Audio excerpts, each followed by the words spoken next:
The परीक्षा academy में आप सभी का स्वागत है। आज का विषय है राज्यपाल की शक्तियां। राज्यपाल की निम्नलिखित शक्तियों पर विचार कीजिए। कार्यपालिका शक्तियां, विधायी शक्तियां, वित्तीय शक्तियां, क्षमादान संबंधी शक्तियां, राजनयिक शक्तियां। उपर्युक्त में से कौन सी शक्तियां संवैधानिक रूप से राज्यपाल के पद से संबंधित हैं? केवल 1, 2 और 3, केवल 1, 2, 3 और 4, केवल 2, 3, 4 और 5, 1, 2, 3, 4 और 5।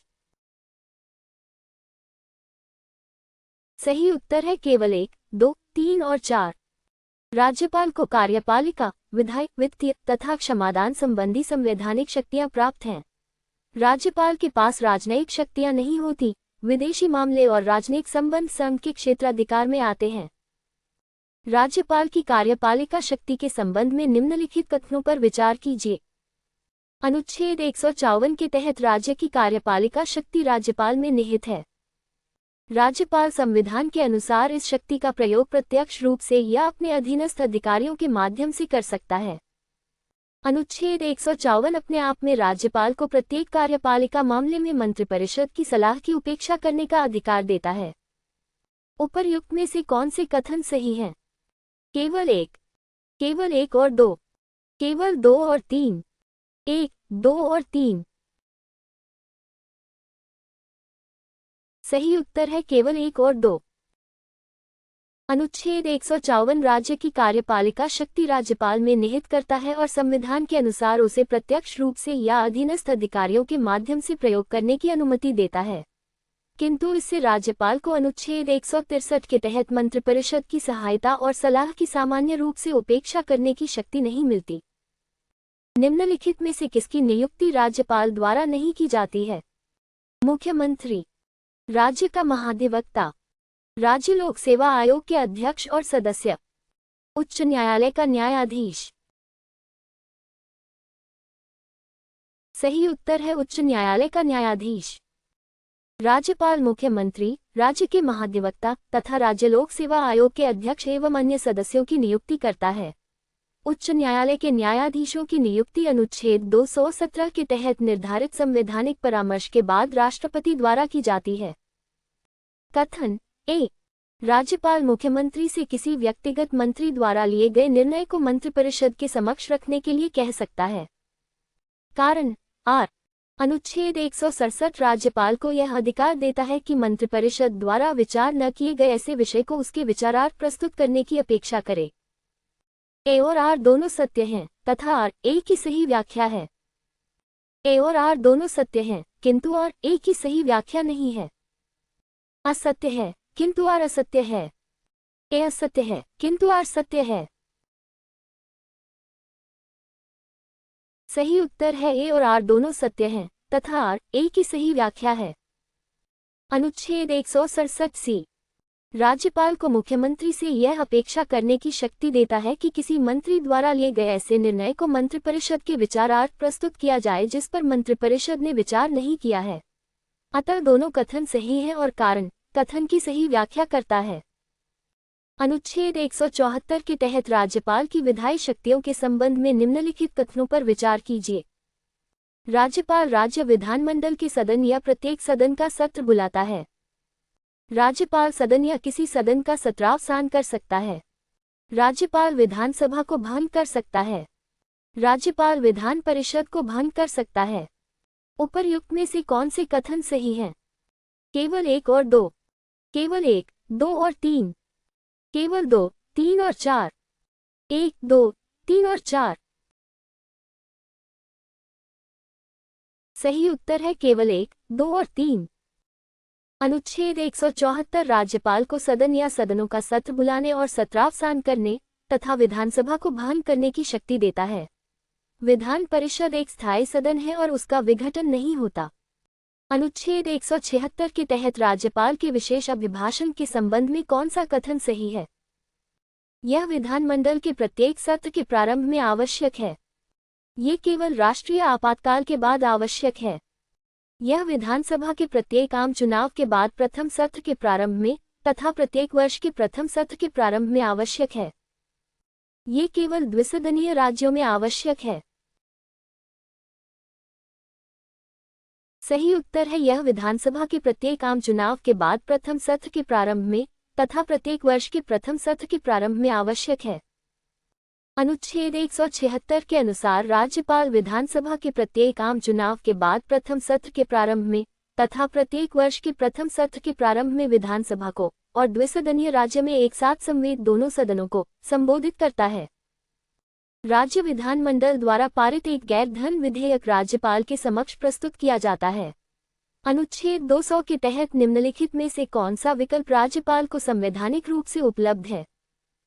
केवल स्वीकृति देना या अस्वीकार करना। स्वीकृति देना, स्वीकृति रोकना, पुनर्विचार के लिए लौटाना या राष्ट्रपति के विचार के लिए आरक्षित करना। उसे कितनी भी बार पुनर्विचार के लिए लौटाना। संवैधानिक स्वीकृति के लिए सीधे सर्वोच्च न्यायालय को भेजना। सही उत्तर है स्वीकृति देना, स्वीकृति रोकना, पुनर्विचार के लिए लौटाना या राष्ट्रपति के विचार के लिए आरक्षित करना। अनुच्छेद 200 राज्य विधेयक के संबंध में राज्यपाल को विभिन्न विकल्प प्रदान करता है। गैर धन विधेयक को राज्यपाल पुनर्विचार के लिए भी लौटा सकता है। राज्यपाल को किसी विधेयक को संवैधानिक स्वीकृति के लिए सीधे सर्वोच्च न्यायालय भेजने की शक्ति प्राप्त नहीं है। राज्यपाल की वित्तीय शक्तियों के संबंध में निम्नलिखित कथनों पर विचार कीजिए। राज्यपाल राज्य का वार्षिक वित्तीय विवरण राज्य विधानमंडल के समक्ष रखवाता है। राज्यपाल की सिफारिश के बिना अनुदान की कोई मांग नहीं की जा सकती।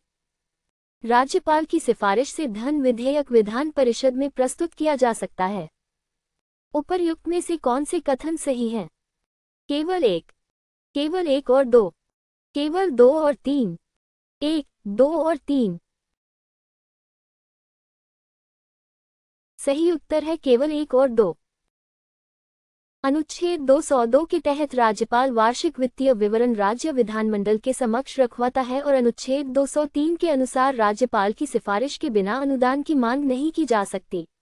धन विधेयक केवल विधानसभा में प्रस्तुत किया जा सकता है, विधान परिषद में नहीं। अनुच्छेद 213 के तहत राज्यपाल की अध्यादेश जारी करने की शक्ति के संबंध में निम्नलिखित कथनों पर विचार कीजिए। एक सदनीय राज्य में विधानसभा का सत्र न चलने पर अध्यादेश जारी किया जा सकता है।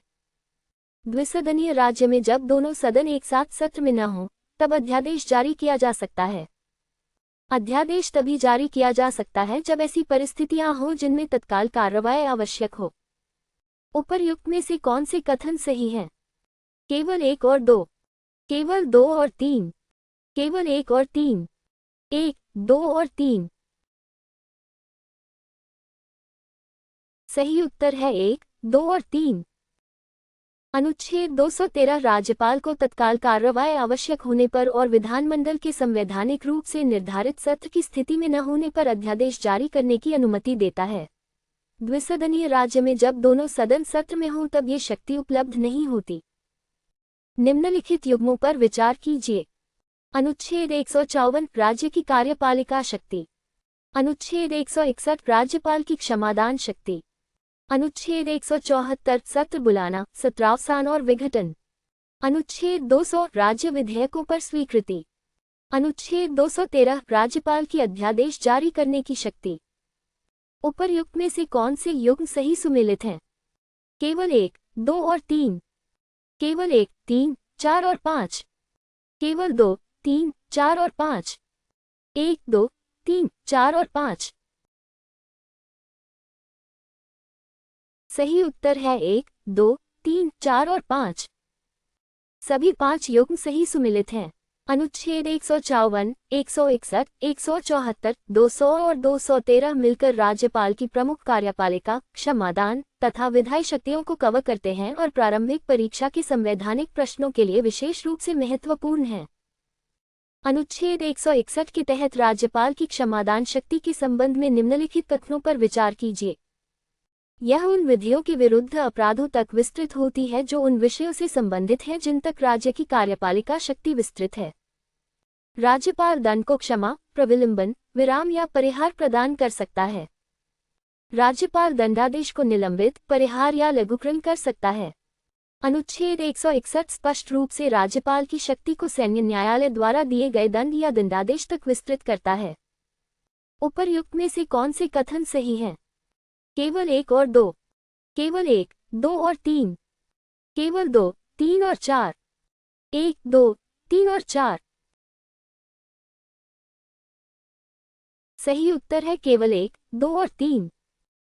अनुच्छेद 161 राज्यपाल को उन विधियों के विरुद्ध अपराधों में जिन विषयों तक राज्य की कार्यपालिका शक्ति विस्तृत है, क्षमा, प्रविलंबन, विराम या परिहार देने तथा दंडादेश को निलंबित, परिहार या लघुकरण करने की शक्ति देता है। राष्ट्रपति से संबंधित अनुच्छेद 72 के विपरीत अनुच्छेद 161 सैन्य न्यायालय के मामलों में राज्यपाल को स्पष्ट शक्ति प्रदान नहीं करता। राज्य लोक सेवा आयोग के संबंध में राज्यपाल की भूमिका का सही वर्णन निम्नलिखित में से कौन करता है? राज्यपाल इसके अध्यक्ष और सदस्यों की नियुक्ति करता है तथा उन्हें अंतिम रूप से हटा भी सकता है। राज्यपाल इसके अध्यक्ष और सदस्यों की नियुक्ति करता है, किंतु निर्दिष्ट परिस्थितियों में उन्हें हटाने की शक्ति राष्ट्रपति में निहित है। नियुक्ति और हटाना दोनों केवल राष्ट्रपति के अधिकार में हैं। मुख्यमंत्री उनकी नियुक्ति करता है और राज्यपाल उन्हें हटाता है। सही उत्तर है राज्यपाल इसके अध्यक्ष और सदस्यों की नियुक्ति करता है, किंतु निर्दिष्ट परिस्थितियों में उन्हें हटाने की शक्ति राष्ट्रपति में निहित है। अनुच्छेद 316 के तहत राज्य लोक सेवा आयोग के अध्यक्ष और सदस्यों की नियुक्ति राज्यपाल करता है। अनुच्छेद 317 के तहत संविधान में निर्दिष्ट मामलों में उन्हें हटाने की शक्ति राष्ट्रपति के पास है। नियुक्ति और हटाने का यह अंतर परीक्षा में अक्सर भ्रम उत्पन्न करता है। कथन ए, जिस राज्य में विधान परिषद विद्यमान है वहां राज्यपाल उसके कुछ सदस्यों को नामित कर सकता है। कारण आर, अनुच्छेद 171 के तहत विधान परिषद की कुल सदस्य संख्या के लगभग 1/6 सदस्यों को राज्यपाल निर्दिष्ट क्षेत्रों में विशेष ज्ञान या व्यावहारिक अनुभव रखने वाले व्यक्तियों में से नामित करता है। ए और आर दोनों सत्य हैं तथा आर ए की सही व्याख्या है। ए और आर दोनों सत्य हैं, किंतु आर ए की सही व्याख्या नहीं है। असत्य है किंतु आर असत्य है। ए असत्य है किंतु आर सत्य है। सही उत्तर है ए और आर दोनों सत्य हैं तथा आर ए की सही व्याख्या है। अनुच्छेद 171 में निर्धारित निर्वाचित श्रेणियों के बाद शेष सदस्यों को राज्यपाल द्वारा नामित करने का प्रावधान है, जिसे सामान्यतः विधान परिषद का 1/6 भाग कहा जाता है। नामित व्यक्तियों को साहित्य, विज्ञान, कला, सहकारी आंदोलन या समाज सेवा में विशेष ज्ञान अथवा व्यावहारिक अनुभव होना चाहिए। राज्यपाल द्वारा राष्ट्रपति के विचार के लिए आरक्षित विधेयक के संबंध में निम्नलिखित तथ्यों पर विचार कीजिए। यह विषय मुख्यतः अनुच्छेद 200 और 201 द्वारा नियंत्रित होता है। राष्ट्रपति आरक्षित विधेयक को स्वीकृति दे सकता है या स्वीकृति रोक सकता है। यदि वह धन विधेयक नहीं है तो राष्ट्रपति राज्यपाल को उसे राज्य विधानमंडल के पुनर्विचार के लिए लौटाने का निर्देश दे सकता है। उपर्युक्त में से कौन से कथन सही हैं? केवल 1, केवल 1 और 2, केवल 2 और 3, 1, 2 और 3। सही उत्तर है 1, 2 और 3। अनुच्छेद 200 और 201 राज्य विधेयकों को राष्ट्रपति के विचार के लिए आरक्षित करने से संबंधित हैं। राष्ट्रपति विधेयक को स्वीकृति दे सकता है या स्वीकृति रोक सकता है। धन विधेयक के अतिरिक्त आरक्षित विधेयक को राष्ट्रपति राज्यपाल के माध्यम से सदन या सदनों के पुनर्विचार के लिए लौटाने का निर्देश भी दे सकता है। अनुच्छेद 213 के तहत राज्यपाल की अध्यादेश जारी करने की शक्ति पर निम्नलिखित में से कौन सी संवैधानिक सीमा है? द्विसदनीय राज्य विधानमंडल के दोनों सदनों का सत्र चलने पर भी अध्यादेश जारी किया जा सकता है। अध्यादेश में ऐसा कोई भी प्रावधान हो सकता है जिसे बनाने में राज्य विधानमंडल संवैधानिक रूप से सक्षम न हो। कुछ मामलों में राज्यपाल राष्ट्रपति के निर्देश के बिना अध्यादेश जारी नहीं कर सकता। अध्यादेश जारी होने की तारीख से स्वतः 6 महीने तक लागू रहता है। सही उत्तर है कुछ मामलों में राज्यपाल राष्ट्रपति के निर्देश के बिना अध्यादेश जारी नहीं कर सकता। अनुच्छेद 213 में ऐसी परिस्थितियां निर्धारित हैं जिनमें राज्यपाल अध्यादेश जारी करने से पहले राष्ट्रपति के निर्देश प्राप्त करेगा। इसके अतिरिक्त अध्यादेश भी मूलतः उन्हीं संवैधानिक सीमाओं के अधीन होता है जिनके अधीन राज्य विधानमंडल द्वारा बनाया गया कानून होता है। वर्तमान संवैधानिक स्थिति में विधानसभा में सदस्यों के नामांकन संबंधी राज्यपाल की शक्ति के बारे में कौन सा कथन सही है? राज्यपाल आज भी प्रत्येक राज्य विधानसभा में आंग्ल भारतीय समुदाय के एक सदस्य को नामित कर सकता है। राज्यपाल 2 आंग्ल भारतीय सदस्यों को नामित कर सकता है। राज्य विधानसभा में आंग्ल भारतीय सदस्य के नामांकन का पूर्व प्रावधान 104वें संविधान संशोधन के बाद प्रभावी नहीं रहा। यदि किसी दल को बहुमत न मिले तो राज्यपाल कितने भी सदस्यों को नामित कर सकता है। सही उत्तर है राज्य विधानसभा में आंग्ल भारतीय सदस्य के नामांकन का पूर्व प्रावधान 104वें संविधान संशोधन के बाद प्रभावी नहीं रहा। पूर्व में अनुच्छेद 333 निर्दिष्ट परिस्थितियों में राज्यपाल को राज्य विधानसभा में आंग्ल भारतीय समुदाय के एक सदस्य को नामित करने की व्यवस्था देता था। 104वें संविधान संशोधन से हुए संवैधानिक परिवर्तन के बाद नामांकन द्वारा यह विशेष प्रतिनिधित्व समाप्त हो गया। राज्यपाल की विवेकाधीन शक्तियों के संबंध में निम्नलिखित कथनों पर विचार कीजिए। त्रिशंकु विधानसभा में मुख्यमंत्री की नियुक्ति में संवैधानिक विवेक की भूमिका हो सकती है। राज्यपाल कुछ विधेयकों को राष्ट्रपति के विचार के लिए आरक्षित कर सकता है। राज्यपाल मंत्रिपरिषद की सलाह के बिना स्वतंत्र रूप से राज्य बजट तैयार और अधिनियमित कर सकता है। राज्यपाल राज्य में संवैधानिक तंत्र की विफलता से संबंधित स्थिति के बारे में राष्ट्रपति को रिपोर्ट कर सकता है। उपर्युक्त में से कौन से कथन सही हैं? केवल 1 और 2, केवल 1, 2 और 4, केवल 2, 3 और 4, 1, 2, 3 और 4। सही उत्तर है केवल 1, 2 और 4। त्रिशंकु विधानसभा कुछ विधेयकों को राष्ट्रपति के लिए आरक्षित करने तथा संवैधानिक तंत्र की विफलता की रिपोर्ट राष्ट्रपति को भेजने में राज्यपाल की विवेकाधीन भूमिका हो सकती है। राज्य बजट उत्तरदायी संसदीय शासन का हिस्सा है और राज्यपाल उसे स्वतंत्र रूप से तैयार तथा अधिनियमित नहीं कर सकता। कथन ए, जब वर्तमान मंत्रिपरिषद के बहुमत पर वास्तविक संदेह हो तो राज्यपाल को सामान्यतः सदन के पटल पर बहुमत परीक्षण कराना चाहिए। कारण आर, मंत्रिपरिषद को बहुमत प्राप्त है या नहीं, इसका निर्धारण सामान्यतः राज्यपाल के व्यक्तिपरक आकलन के बजाय विधानसभा के पटल पर किया जाना संवैधानिक रूप से उचित है। ए और आर दोनों सत्य हैं तथा आर ए की सही व्याख्या है। ए और आर दोनों सत्य हैं किंतु आर ए की सही व्याख्या नहीं है। असत्य है किंतु आर असत्य है।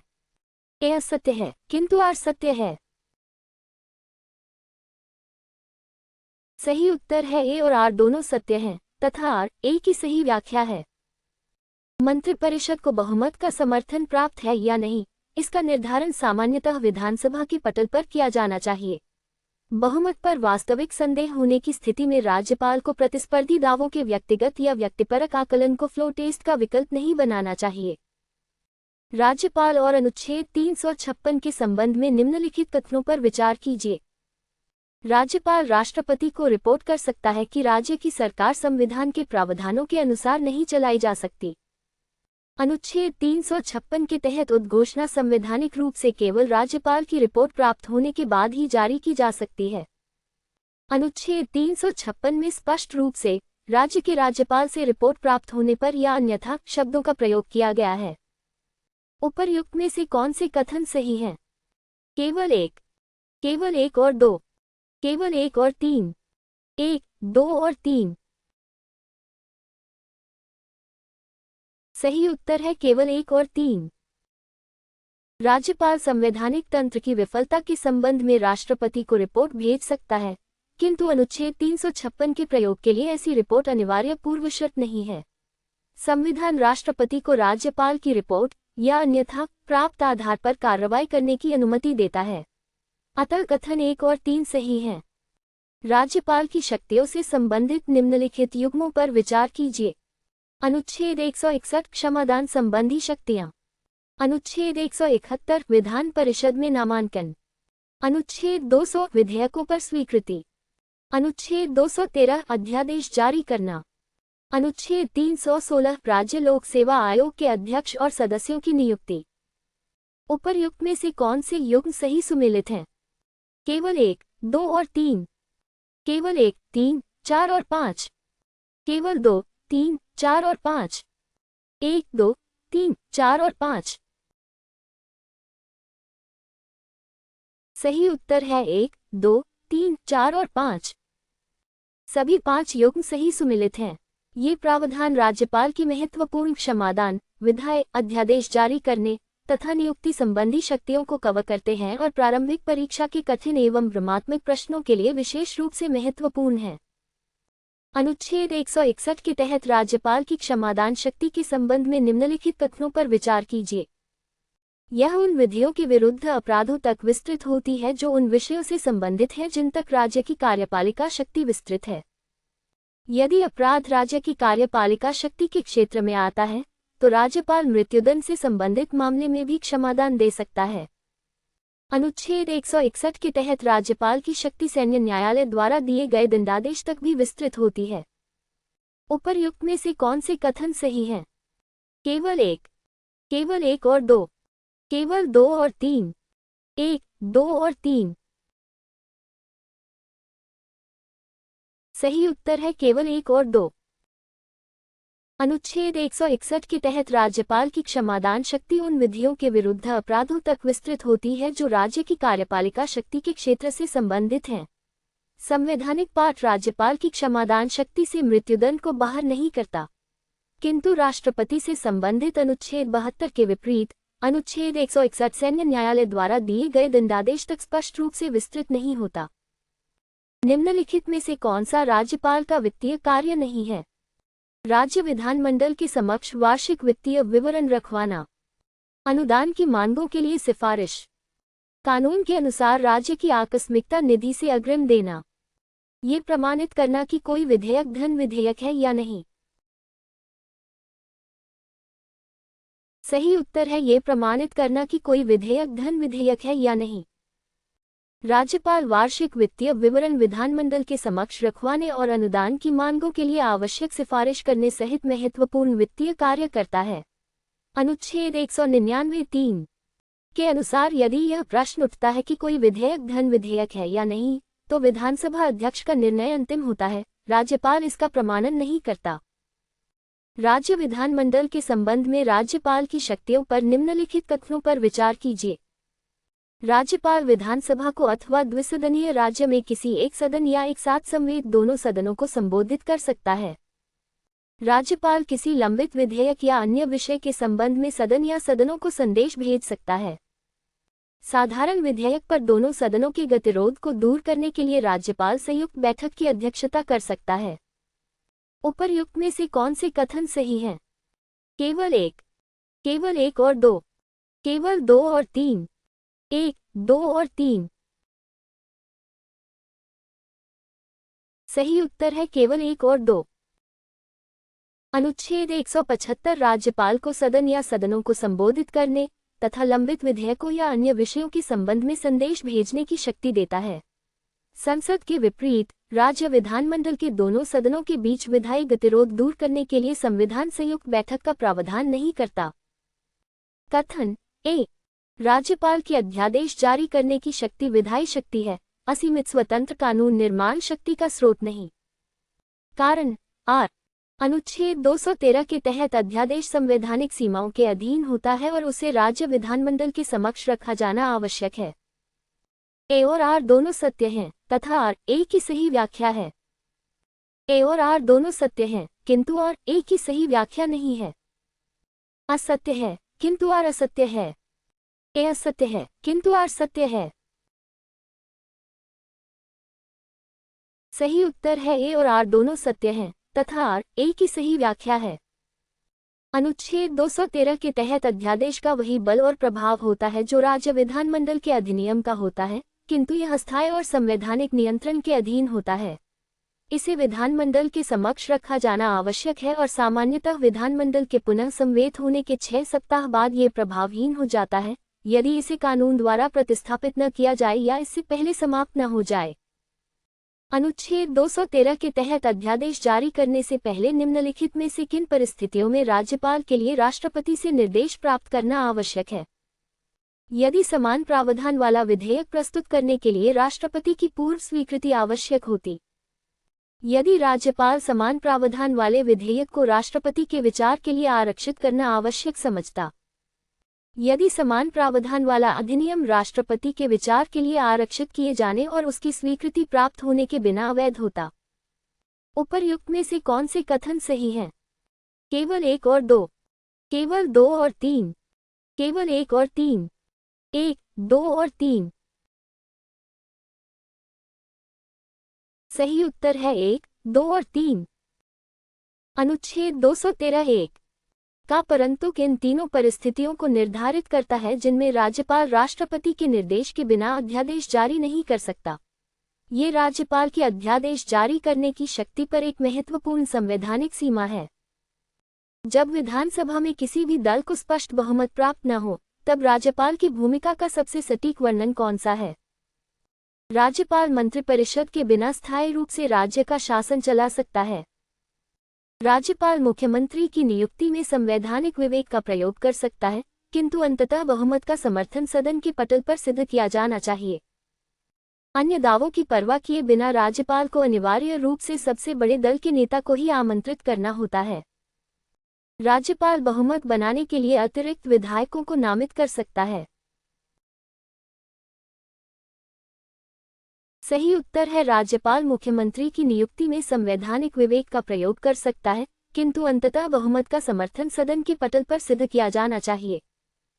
त्रिशंकु विधानसभा में राज्यपाल को ऐसे व्यक्ति की पहचान करने में सीमित संवैधानिक विवेक का प्रयोग करना पड़ सकता है जिसके बहुमत प्राप्त करने की संभावना हो, किंतु उस समर्थन की प्रामाणिक परीक्षा सामान्यतः विधानसभा के पटल पर फ्लोर टेस्ट के माध्यम से होती है।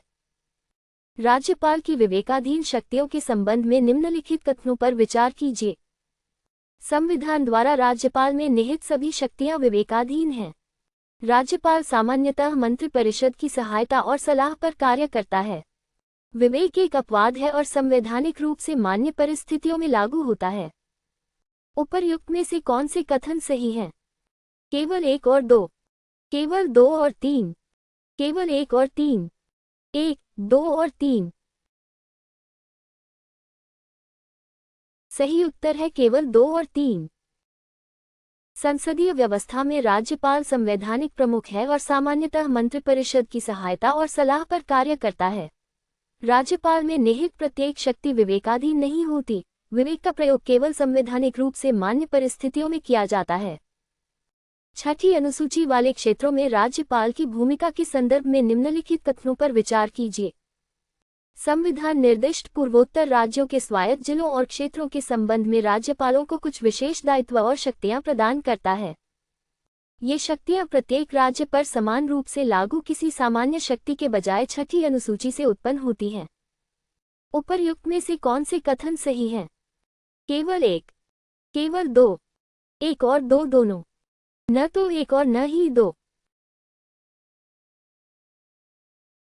सही उत्तर है 1 और 2 दोनों। छठी अनुसूची असम, मेघालय, त्रिपुरा और मिजोरम के जनजातीय क्षेत्रों के लिए विशेष व्यवस्था स्थापित करती है तथा स्वायत्त जिलों और क्षेत्रों के संबंध में राज्यपालों को कई विशिष्ट संवैधानिक कार्य प्रदान करती है।